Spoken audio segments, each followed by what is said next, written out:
बिस्मिल्लाहिर्रहमानिर्रहीम। खलीफा अव्वल हज़रत अबू बकर सिद्दीक़ रज़ी अल्लाह ताला अन्हो। अबू बकर रज़ी अल्लाह ताला अन्हो अरब के एक मशहूर ताजिर थे। वो तिजारत के लिए अक्सर दूसरे मुल्कों का सफ़र करते थे। इस बार वो तिजारत के लिए मुल्क यमन में आए थे। यहाँ एक बूढ़े से उनकी मुलाकात हुई जो आसमानी किताबों का आलिम था।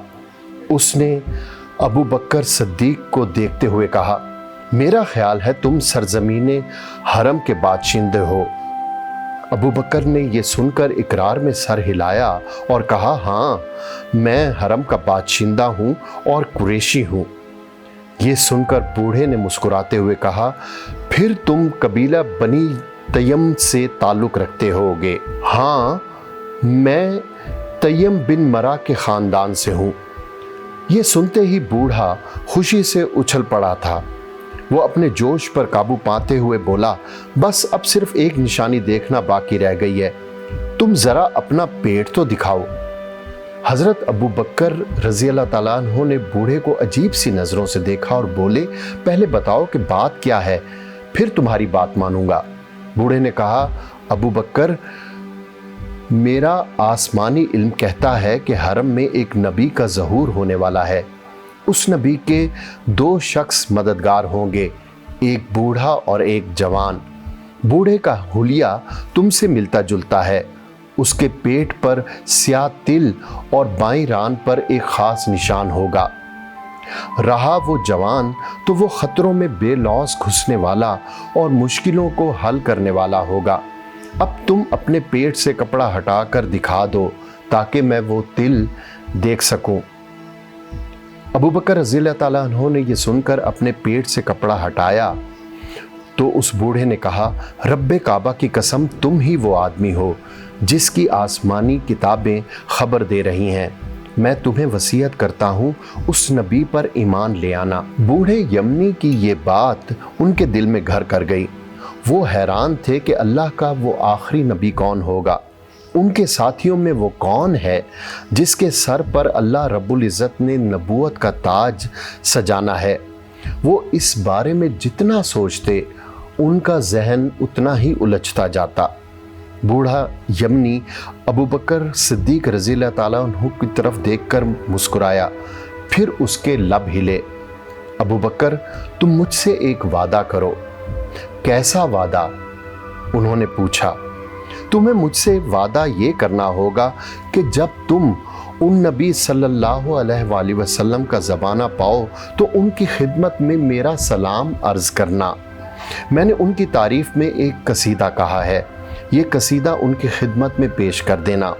ये कहकर उसने एक कसीदा हज़रत अबू बकर रज़ी अल्लाह ताला अन्हो के हवाले कर दिया। हज़रत अबू बकर बूढ़े यमनी से इजाज़त लेकर अपनी सराय की तरफ रवाना हो गए।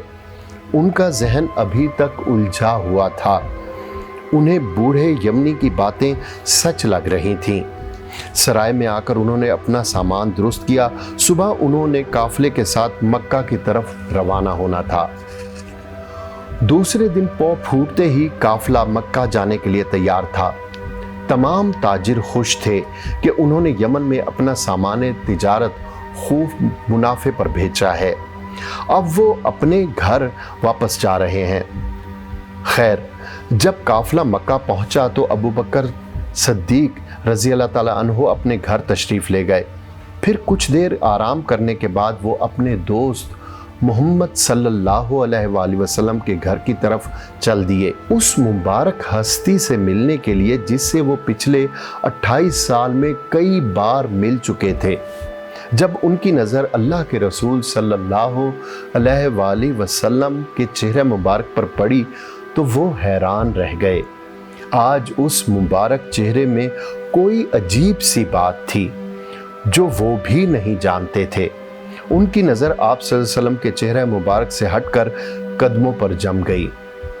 रसूल सल्लल्लाहु अलैहि वसल्लम ने उन्हें देखते ही कहा, अबू बकर, अल्लाह ने मुझे अपना रसूल बनाया है, तुम मुझ पर ईमान ले आओ।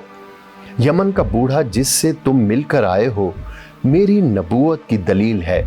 उसने मेरे लिए अशार का तोहफा भेजा है।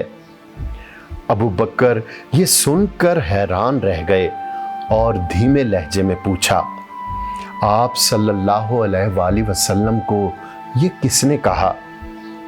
आप सल्लल्लाहु अलैहि वसल्लम ने फरमाया, मुझे ये खबर अल्लाह की तरफ से जिब्राइल ने दी है, जो नबियों के पास वही लाता है। ये सुनकर हज़रत अबू बकर रज़ियल्लाहु ताला अन्हो जल्दी से अपनी जगह से उठे और बोले, मैं गवाही देता हूँ कि आप सल्लल्लाहु अलैहि वसल्लम अल्लाह के सच्चे नबी हैं। ये कहकर कलमा तैयबा पढ़ा और मुसलमान हो गए। आप रज़ियल्लाहु ताला अन्हो को ये एजाज़ हासिल है कि आप रज़ियल्लाहु ताला अन्हो मर्दों में सबसे पहले आप सल्लल्लाहु अलैहि वसल्लम पर ईमान ले आए थे।